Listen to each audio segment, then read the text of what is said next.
Welcome back to our Monetary Policy Committee deliberations. This is CNBC-TV18 Citizens MPC deliberating, and our members, Soumya Ghosh of SBI, Sajjid Chinoy of JPM, Samiran Chakraborty of Citi, Sonal Varma of Nomura, and our chairman of our committee, Pronab Sen, have been discussing the issues before the RBI MPC that will come up on April 7th, 8th, 9th. Let me start now a little more about inflation. Sajjid, actually that question to you.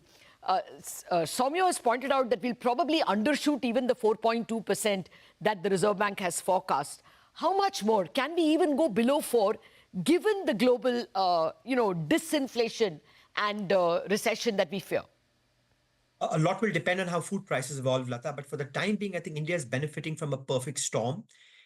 We had February CPI at 3.6%. We think March is going to be close to that. So you will get a full quarter, Jan, Feb, March, where inflation will average about 3.8% or thereabouts.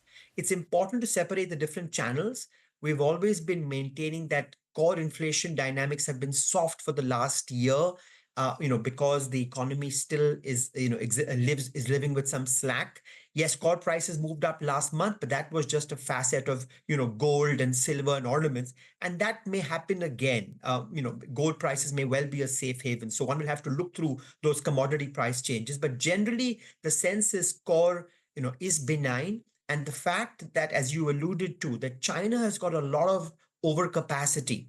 And the fact that now transshipment through the rest of the region to the US will not work out because other economies like Malaysia or Indonesia or Vietnam have been hit with very high tariffs, means China's got all this overcapacity, which is increasingly going to find its way into other Asian economies, and that's going to be disinflationary. So I think the concern really is not on core A. B, this is a global demand shock. We're now seeing crude prices below 70. And so if global demand slows and you're into some kind of recessionary territory, that should be disinflationary for commodities. And C, in the near term, we're benefiting from very strong Kharif and Rabi crops. So in a way, this is the perfect storm. We expect to see inflation very close to 4%. For me, the only concern is we've had a series of food price shocks in the last 3-4 years. We can't rule that out, in the coming months. But I think the key point is, if there is slack in the economy, the RBI will be less concerned that a food price shock translates into wages and therefore can look through any temporary supply shock. So I think the bottom line is, unlike last year, directionally, it's very clear where the RBI has to go because inflation is settling towards 4 and downside risks to growth have increased. Okay. Actually, all of you are sounding dovish, but I still think that Samiran sounded the most... when he said that we will go even below, we should go perhaps below the neutral rate. Samiran, therefore, what are you expecting on liquidity? The governor's already flooded the system with over 7 lakh crore from January 15th onwards. Can there be an explicit CRR cut, for instance, even more on liquidity? Yes, that's quite right. That just going cutting rates and going towards the neutral or below neutral is not going to be enough from the perspective of transmission of these rates to higher growth. So there are kind of 2 different channels through which this plays out. The first channel, obviously, is that now we have 60% plus of loans in EBLR. So there will be an immediate relief on that front, which we expect that about 50-75 basis point of rate cuts is worth about 30 basis point of GDP positive impact. But however, the bigger transmission channel is through higher credit growth. And for that to happen, the rate cuts will have to be translated to lower deposit rates and lower lending rates and generate that demand for credit. In normal circumstances, we know that monetary policy works with long lags, but this is probably one of those times where the policymakers might want to get some immediate benefits as well, because this is not a normal cycle. So in that sense, there could be that additional impetus to provide liquidity and make this transmission faster. However, a large part of the OMOs we think is more substitutes for the VRRs that are going to mature very soon. So we don't think that a CRR cut is immediately on the cards. we have to understand that next month we're going to see a pretty large, substantial, maybe 2 to 3 lakh crores of RBI dividend also coming as durable liquidity into the system. So maybe this is not the right time for the CRR cut. But now we have to think holistically on CRR, LCR, everything to take a call on how much reserves the banks should be holding. But that's more of a structural question, not an immediate matter. Okay, I take your point. That big RBI dividend, probably 2.5 lakh crore or 3 lakh crore would come. So I'll withdraw my CRR expectation. Sonal, there is another way the RBI can show dovishness: stance. Do you expect that the RBI can signal significant dovishness in April itself and change its stance from neutral to accommodative? Well, our view is they can hold on to the neutral stance for now. There are two aspects. One is, the walk versus the RBI stock. Now, we know that policy transmission in India requires liquidity to be ample. And in fact, that's exactly what we've seen from the RBI in the last 2 months, with banking system liquidity moving to a more sustained surplus going forward in our view. So that is helping with policy transmission, and you could argue is a signal of an accommodative stance. But whether formally the stance needs to change to accommodative or not is more a strategic question in my view. And typically in India's case, the qualitative guidance on stance can do the job of easing financial conditions once rate cuts and liquidity easing have done their job. So I think we can probably wait to change the stance, but for all fact, the rate cuts plus the liquidity easing have already, done that signaling. Okay, Soumya, the RBI already postponed the new LCR rules, the new project financing provisioning. They indicated a lot of dovishness with these actions in February itself. What is your sense? Overall stance, liquidity, rate, how can they show their dovishness and how much of it will they show? No, I think in terms of the liquidity, RBI actually has been doing a commendable job, because the liquidity, which was in significant surplus, had turned positive as on March 31. So I think, and over more than 1 trillion, the system was in surplus. So that's actually a positive move, because turning from a system of continuous deficit to surplus has been because of the significant liquidity injections over a point of time.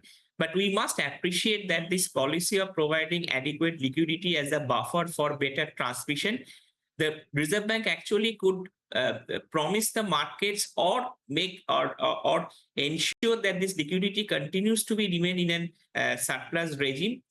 There are significant liquidity injection coming in May. So the transmission has to be more effective. You must appreciate that last time when these rate hikes happened, in the rate hike cycle, out of the 250 basis point rate hike, the deposit transmission was higher than 250 basis points, but the lending rate transmission was actually lower. So the Reserve Bank actually would like to ensure that the deposit transmission also is in line with the repo rate cuts, because then that will give a better signal to the market in terms of an overall rate situation, which is comfortable for the entire financial markets. So I believe that the strategy of adequate stance, the strategy of repo rate cut will continue to move together to ensure that the transmission perhaps is faster this time, because we are already in an EBLR regime. So if the rates, it happens immediately. So possibly the liquidity will ensure that the lag which the monetary policy works, that also works faster, so that the transmission is overall happens quickly and effectively. Fair point. I think the bankers will be very happy. They have been passing on lending rate cuts. Their raw material is not falling, deposit rates. I'm sure even all bank shareholders will be very happy with what you're saying. Dr. Sen, finally, sir, what should the Reserve Bank convey? The MPC is meeting under difficult circumstances. What should the overall tone be? Well, I can only say what I would do there. The tone should be of calm. We should not give the impression that we have started to flap at what's going on. The tone should be measured. It should be calm. It should not give rise to expectations of excesses in either direction. And That, I think, is the most important thing at this time, because the problem at the moment is really a problem of uncertainty. What you need is a stable hand on the tiller, rather than saying, we've already off the cuff, before we've had time to analyze, we are shifting course. That should not. Fair point. The Reserve Bank should sound like it is anchoring the ship. Yes. And they have passed that test with flying colours in the past, so we should expect them, hopefully. But it's time that I asked my committee to vote. The first question is very obvious. What will the Reserve Bank and what will the MPC do to the repo rate on April 9th? Sajjid? A cut by 25 basis points. Okay. Samiran?